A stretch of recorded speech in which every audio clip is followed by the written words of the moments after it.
उज्जैन में आध्यात्मिकता और पर्यटन को एक साथ जोड़ने की पहल की गई है। द्वितीय वैश्विक आध्यात्मिक पर्यटन सम्मेलन रूह मांटेक का भव्य शुभारंभ मुख्यमंत्री डॉक्टर मोहन यादव और केंद्रीय मंत्री गजेंद्र सिंह शेखावत ने दीप प्रज्वलित के साथ किया। उज्जैन के होटल अंजुश्री में आयोजित यह सम्मेलन भारत की आध्यात्मिक विरासत और पर्यटन संभावनाओं को वैश्विक स्तर पर प्रदर्शित करने का एक बड़ा मंच बन रहा है। ग्लोबल स्पिरिचुअल कॉन्क्लेव रूह मांटेक में देश विदेश से आए 300 से अधिक आध्यात्मिक गुरु, विचारक और प्रतिनिधि शामिल हुए। मुख्य वक्ता आध्यात्मिक गुरु गौरांग दास सहित कई संतों और विचारकों ने इसमें हिस्सा लिया है।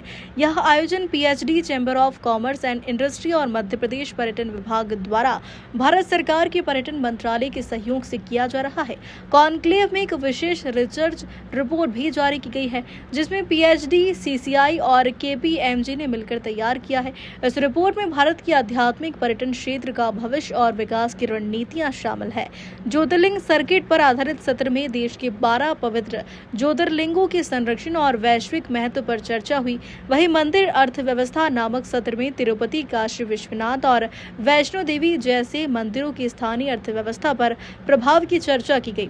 साथ ही महाकुंभ 2025 का उदाहरण देते हुए बताया गया कि कैसे इस आयोजन ने 66 करोड़ श्रद्धालुओं को आकर्षित किया था। इस दौरान CM ने सभा को संबोधित करते हुए कहा कि यह काल की नगरी है और आज का समय भारत का है।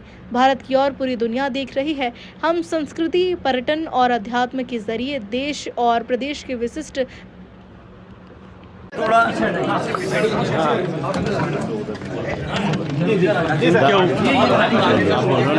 धार्मिक पर्यटन को बढ़ावा देने के लिए यशस्वी पर्यटन मंत्री श्रीमान गजेंद्र शेखावत जी आज हमारे रिलीजियस टूरिज्म के बड़े कार्यक्रम में आए हैं और आज इस कार्यक्रम में देश भर के तिरुपति बालाजी, शिरडी के साईं बाबा, आनंदपुर साहिब, इस्कॉन इंटरनेशनल या और ऐसे अलग अलग बड़े बड़े संस्थानों के कई सारे ट्रस्टी और कई सारे उससे जुड़े हुए संचालक गण आए हुए। हमारे भी बाबा महाकाल से लगा करके मध्य प्रदेश के अंदर जब सरकार धार्मिक पर्यटन को बढ़ावा देने के लिए काम कर रही है, ऐसे में सेवा के काम कौन कौन से हो सकते हैं, आने वाले तीर्थाटन के यात्रियों की सुविधाओं का सब प्रकार से उनको कैसे ध्यान रखा जाए, इन सारी व्यवस्थाओं को लेकर के विस्तार से दिन भर सत्र चलेंगे।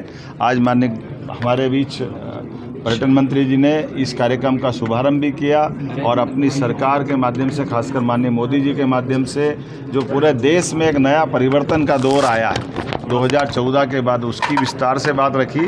और एक बड़ी और सौगात आपके माध्यम से मिल रही है, हमारे वीर दुर्गादास जी की छतरी के जीर्णोद्धार के कार्यक्रम के साथ वो हमको एक शहर के विकास की ओर बड़ी सौगात भी देंगे। मैं मध्य प्रदेश सरकार की ओर से उनका स्वागत करता हूँ, अभिनंदन करता हूँ। बहुत धन्यवाद।